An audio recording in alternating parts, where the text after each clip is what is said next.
ఓం నమ శివాయ నమ శివాయ నమ శివాయ. ప్రజలందరికీ నమస్కారం. 2025 ఫిబ్రవరి మాసం కుంభరాశి ఫలితాలు. ఈ కుంభరాశిలో ఉండవలసిన వాళ్ళకి స్థితిగతులు ఎలా ఉన్నాయి, యోగ నక్షత్ర గడియలు ఎంతవరకు వచ్చినాయి, అదృష్ట గడియలు ఎంతవరకు వచ్చినాయి, దిశ టైం ఎలాగ వచ్చింది, రావు టైం ఎలాగ వచ్చింది, శని టైం ఎలాగ వచ్చింది అనేది ఇప్పుడు మనం తెలుసుకోబోతున్నాం. ధనిష్ట నక్షత్రము 3-4 పాదములు, శతాభిష నక్షత్రము 1-2-3-4 పాదములు, పూర్వభద్ర నక్షత్రము 1-2 పాదములు అనగా కుంభరాశి ఫలితాలు. ఈ కుంభరాశి వాళ్ళకి అదృష్ట యోగము, ధనప్రాప్తి యోగము, లక్ష్మీ యోగము, స్థానప్రాప్తి యోగము. వీళ్ళు చిన్న వయసు నుంచి కష్టపడుకుంటూ కుటుంబాన్ని గురించి పోరాడుకుంటూ వస్తుంటారు. కాబట్టి మధ్యలో అనుకోకుండా ఇలా పేరు బలంలో రావు కేతువులు కొన్ని ఎదురవుతున్నాయి. శని ప్రభావము, రావు ప్రభావము, కేతు ప్రభావము ఎక్కువగా కనబడుతుంది.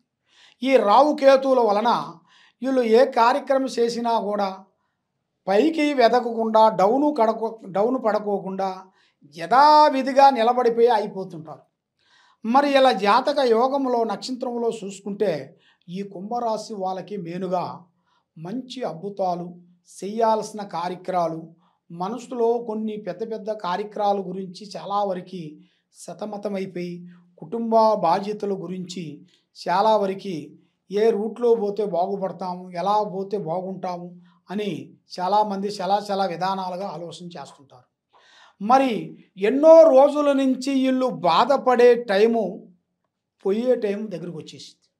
అంటే ఆ బాధలు, ఆ కష్టాలన్నీ తొలగిపోయి మంచి టయాలు, మంచి అభివృద్ధి, కుటుంబం డెవలప్మెంటు, ఒక స్థాన ప్రాప్తి, ఒక ఇల్లు కట్టుకోవటం, ఒక ఆఫీస్ పెట్టుకోవటం, ఒక ఉద్యోగం చేయటం, ప్రజలకి మంచి సేవ చేయటం, ఇలా జాతక యోగంలో మంచి అద్భుతమైన విధానాలు ఇలా జాతకంలో కొన్ని కనబడుతున్నాయి. మరి ఇలా జాతక విధానంలో చూసుకుంటే ముఖ్యంగా స్నేహ ధర్మం అనేది వీళ్ళకి ఎక్కువగా పనిచేయదు.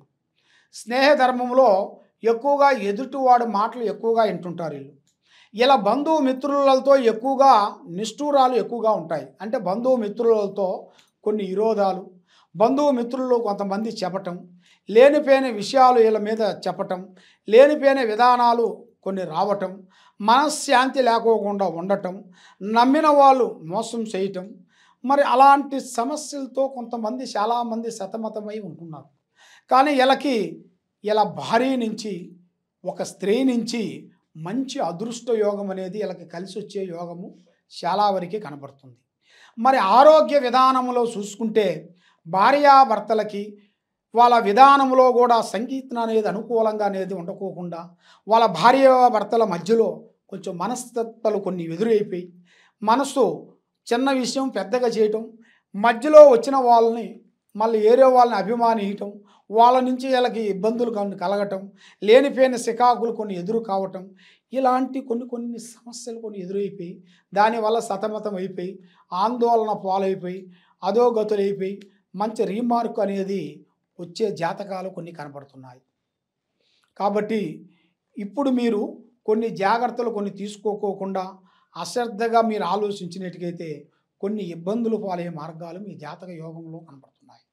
మరి భూమి నుంచి మీకు వ్యవసాయం విధానాలలో మీకు మంచి అద్భుతాలు, మంచి పనులు, మంచి విధానాల్లో మంచిగా సంవత్సరానికి 2 పంటలు మీకు మంచిగా భగవంతుడి దయ వల్ల మీకు కలిసి వచ్చే యోగం కనబడుతుంది.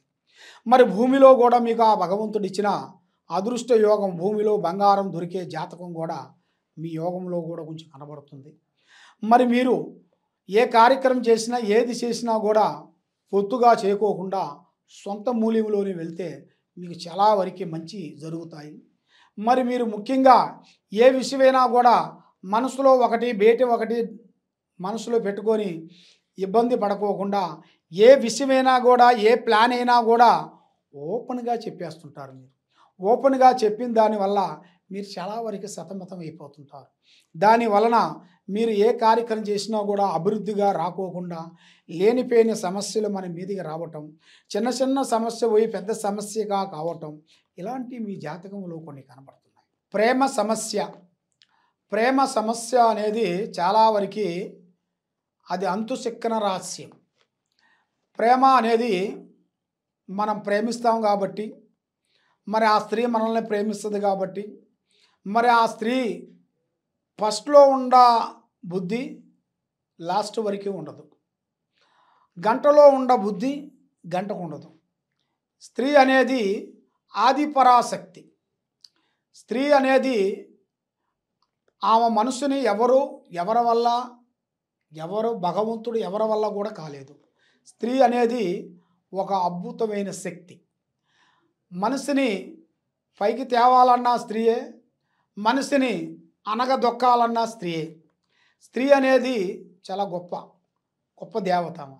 కాబట్టి అలాంటి స్త్రీలని కొంతమంది మానవులు, కొంతమంది చదువుకునే వాళ్ళు, కొంతమంది విద్యార్థులు, కొంతమంది ప్రేమించేవాళ్ళు, వాళ్ళకి స్త్రీల గురించి ప్రేమ అని తిరిగి ఎంటాడుతుంటారు.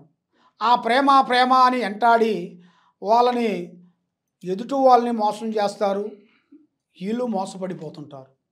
ఎదుటివాడిని మనం మోసం చేసినప్పుడే మనకి ఏదో ఒక విధంగా మనకి ప్రాబ్లం అనేది ఎదురవుతుంటుంది. అలాంటి ప్రాబ్లం మనకి ఎదురైనప్పుడే మనం ఎదుటివాడిని ఒక మంచి చేసామనుకోండి, మనకి ఒకటి కాకపోయినా 2-3 విధానాలుగా మనకి ఏదో ఒక రూపంలో మనకి మంచి జరుగుతుంది. కాబట్టి మీరందరూ పెద్దవాళ్ళని, అమ్మా నాన్న ఆశీర్వాదం చాలా ఇంపార్టెంట్. పెద్దవాళ్ళని గౌరవించాలి, అమ్మా నాన్నని మీరు పూజించాలి. మనకి భగవంతుడు తర్వాత భగవంతుడు వచ్చి ఎవరు? తల్లిదండ్రులు మించిన దైవం లేదు. కాబట్టి ఆ తల్లిదండ్రులను మీరు పూజించండి, ఆ తల్లిదండ్రుల మాట విని మీరు నడవండి. మీకు తప్పకుండా మంచి శుభ గడియలు, మంచి విధానాలు, మంచి పనులు మీకు తప్పకుండా ముందుకు వస్తాయి. తప్పకుండా అభివృద్ధిగా పొందే యోగం అనేది మీ జాతక యోగంలో కూడా చాలా వరకు కనబడుతుంది. కాబట్టి ముఖ్యంగా మనసుకి ఉండాల్సింది దైవ బలం అంటే పూజ. మరి ఆ పూజా బలంలో చూసుకుంటే మీకు గురు దిశ తగ్గింది, గురు బలం అంటారు. మరి ఆ గురు బలం తగ్గిన దాని వలన మీరు ఎంతలా అయినా సరే ఏదైనా మీరు డబ్బుతో కొనగలుగుతారు, కానీ ఆ గురు దిశని మనం పెరగాలంటే డబ్బుతో కొనేది కాదు. అది ప్రేమతో కొనేది, 10 మందిని మనం ప్రేమించేది, 10 మందికి హెల్ప్ చేసే గుణం మనకు ఉంది. కాబట్టి ఆ గుణాన్ని పబ్లిక్లో మనం ప్రజలకి మనం సేవ చేసి ప్రజలకి మనం హెల్ప్ చేస్తేనే ఆ గురు బలం అనేది మనకి ఎదురవుతుంటుంది. గురువు బలం అంటే మనకి ఎదుటివాడికి మనం సాయం చేసినప్పుడు, అబ్బా మన గురువుగారు వచ్చారండి అని అంటారు. ఎందుకని? మనం వాళ్ళకి సాయం చేస్తాం, ఏదో ఒక మాట చెప్తాం, ఆ మాట వాళ్ళకి జీవితాంతం వరకు గుర్తుండిపోతుంది. ఆ గుర్తుంచున్న విధాన్ని, అబ్బా గురువుగారు వచ్చారు, కూర్చోండి స్వామి అంటారు. అంటే మనకి వయసుకి చిన్నవాడైనా కూడా మన గురువు అని ఎందుకు అంటామంటే, మనకి వాడికి మనకు చెప్పిన ఒక డైరెక్షను, వాళ్ళు చెప్పింది మనకి కరెక్ట్గా సెట్ అయింది కాబట్టి దాన్ని మనం ఫాలో అవుతాం. కాబట్టి ఆ విధంగా మనం భావించి వాళ్ళని మనం గౌరవించి గురువుగారని మనం ఎప్పుడు అంటామో అది అనేది మనిషికి ఎప్పుడు అనేది మైండ్లో ఉండిపోతుంది. కాబట్టి మీరు ముఖ్యంగా చేయాల్సిన పూజా బలం, దైవ బలం ఏమిటంటే అష్టలక్ష్మి అనగా మనకి ఆ పూజా బలాన్ని మీరు చేసి ఆ భగవంతుడు, ఆ దేవుడు, ఆ లక్ష్మీ దేవతని మీరు పూజించినట్టుగైతే ధనలక్ష్మి, ధాన్యలక్ష్మి, విజయలక్ష్మి, సంతానలక్ష్మి, వైభోగలక్ష్మి, ఆ విధంగా అమ్మవారిని మీరు పూజించినట్టుగైతే మీలో ఉండాల్సిన ధైర్యం పెరుగుతుంది. మీరు ఏ కార్యక్రమం పోయినా, ఏ పని చేసినా తప్పకుండా మీకు ఆ దైవ బలంతో ఆ భగవంతుడు అనుగ్రహం ఉంటుంది. ఈ గురువుగారు ఆశీర్వాదం మీకు ఎప్పుడూ ఉంటుంది. ఈ గురువుగారిని మీరు అనుకొని వెళ్తే మీకు అనుకున్న కోరికలు, అనుకునే పనులు తప్పకుండా మీకు జయప్రదం అవుతాయి, మనశ్శాంతి కలుగుతుంది. అన్ని పనులు మీకు విజయవంతమయ్యే మార్గాలు మీకు కనబడుతున్నాయి. ఈ కింద ఉండాల్సిన నెంబర్కి మీరు సంప్రదించినట్టుగైతే ఈ కింద ఉండాల్సిన మా వెబ్సైట్ని మీరు ఒకసారి చూసి మమ్మల్ని సంప్రదించినట్టుగైతే మీ పేరును బట్టి, మీ జాతకాన్ని బట్టి ఎలా ఉంది ఏమిటా అని చూసి మీ యోగాన్ని బట్టి మేము చూసి అన్ని విషయాలు చూసి చెప్పగలుగుతాం. సర్వో జనా సుఖినో భవంతు. ఓం నమః శివాయ నమః.